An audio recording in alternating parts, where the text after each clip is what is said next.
Baik, assalamualaikum warahmatullahi wabarakatuh. Perkenalkan, nama saya Trutami Aboka. Saya dari jurusan Manajemen Pendidikan dengan NIM 1314200087. Baiklah, di sini saya akan mempresentasikan hasil kerja saya dengan judul materi Fungsi Proses Manajemen Pendidikan.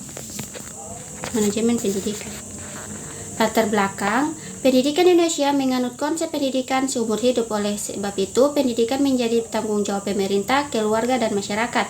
Agar tujuan pendidikan nasional dapat terwujud, maka pendidikan itu sendiri membutuhkan pengelolaan secara baik. Pengelolaan pendidikan baik oleh pemerintah dan swasta untuk jalur pendidikan sekolah maupun luar sekolah. Pada setiap jenis dan jenjang pendidikan sangat diperlukan dalam rangka pencapaian tujuan pendidikan nasional.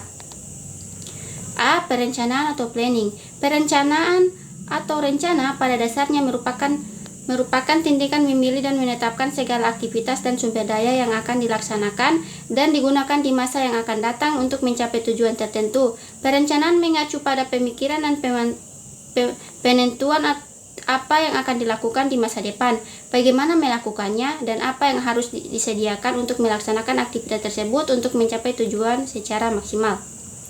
B. Pengorganisasian atau organizing. Perorganisasian diartikan sebagai kegiatan pembagi tugas-tugas pada orang yang terlibat dalam kerjasama di sekolah. Kegiatan pengorganisasian menentukan siapa yang akan melaksanakan tugas sesuai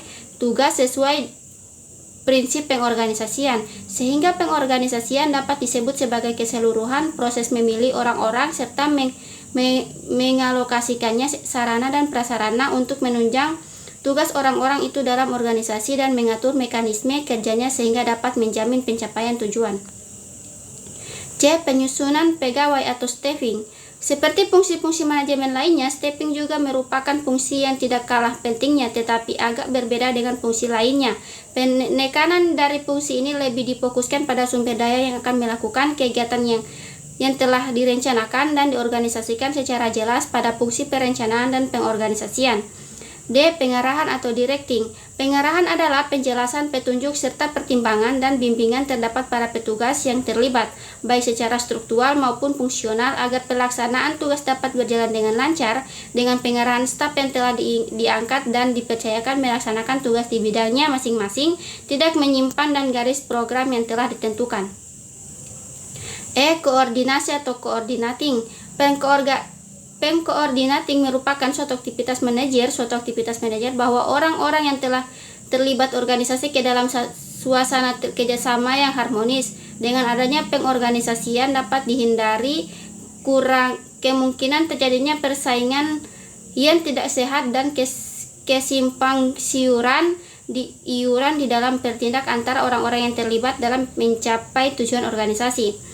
F. Pengawasan atau controlling. Proses pengawasan mencatat perkembangan ke arah tujuan dan memungkinkan manajer mendekati penyimpanan dari perencanaan tepat pada waktunya untuk mengambil tindakan kooperatif sebelum terlambat.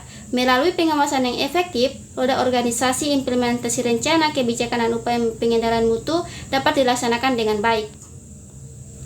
Kesimpulan, dalam suatu organisasi diperlukan adanya fungsi-fungsi manajemen untuk menjalankan suatu kegiatan atau tujuan dari suatu organisasi, termasuk juga dalam sistem pendidikan yang sangat diperlukan fungsi manajemen untuk mengatur tata kerja dunia pendidikan.